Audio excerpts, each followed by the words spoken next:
Hello everyone, नमस्कार सबैजनालाई। आज चाहिँ हामी नुवाकोटको यो पुखुरे भन्ने गाउँमा छौँ।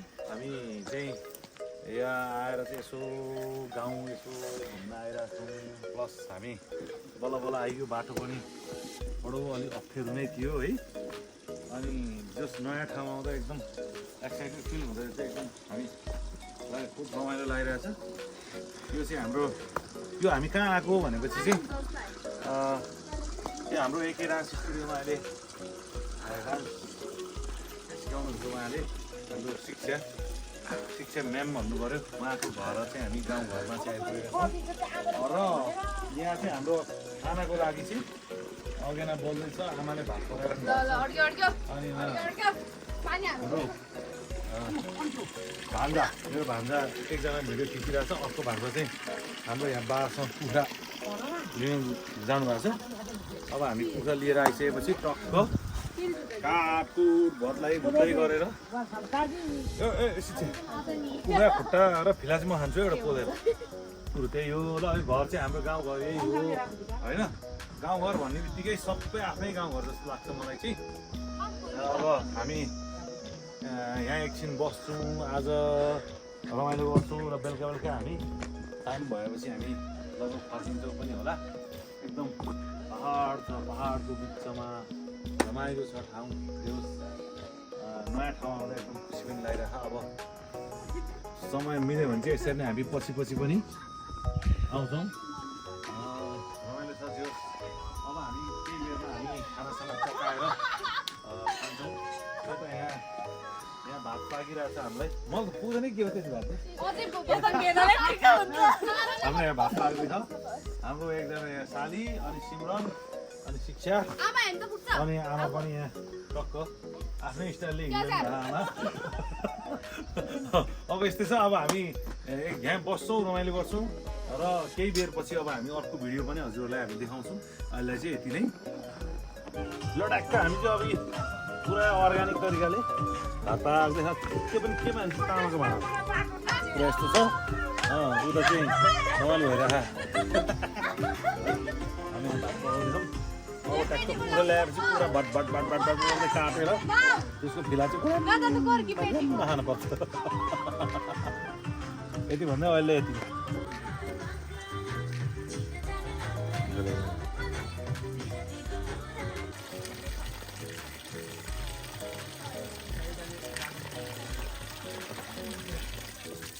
आलु पनि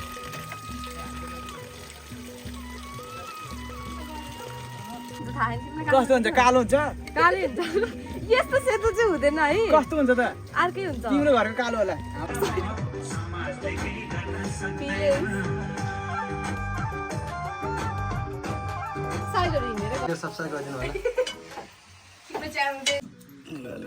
हेर यस्तो संस्कारीहरू है। ठिक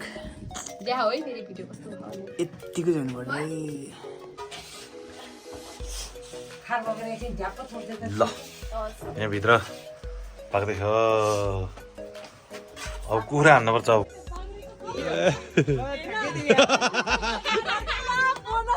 बिचारा मेरो भान्जा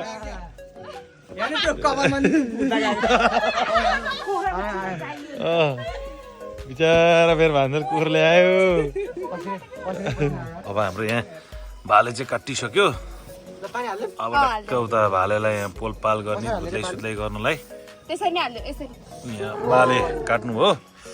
अब हामी यसलाई खलत खुत्ल्याएर पकाउँछौँ। मैले त मुद्दिनँ त। है भर बाटोमा कसले के गरेको थियो? बाटोमा पो गयो त। 4 किलोको बोझ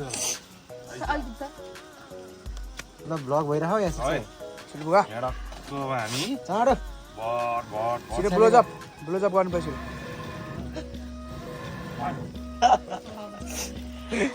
शिक्षाले ब्लोजअप चाहिँ राम्रो गर्छ। त्यो सिलौटामा त्यो सिलाम पनि पिस्नु। क्या ओइटी रहेछ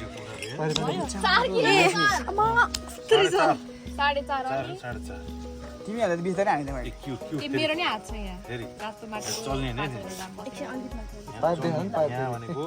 ए म सालले नै हान्ने अब होइन मतलब यसो सुझाव दिएको क्या precaution is better than care हो गया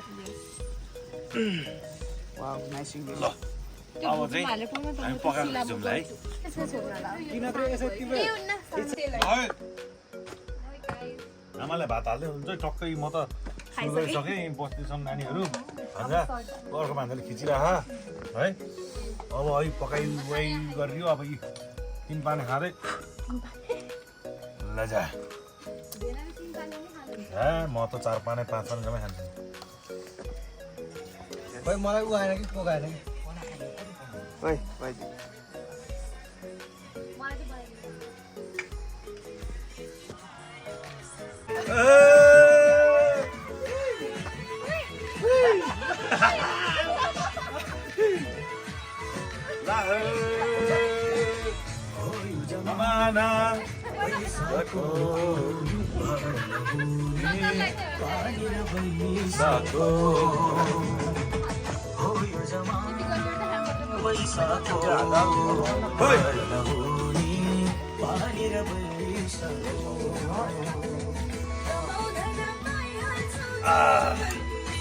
सेरकोमा भाँच्यो नि हट्छ होला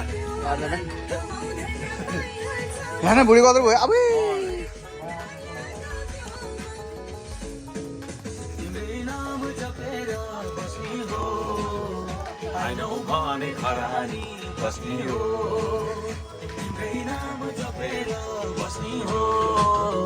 I know भने खरानी दस्ने हो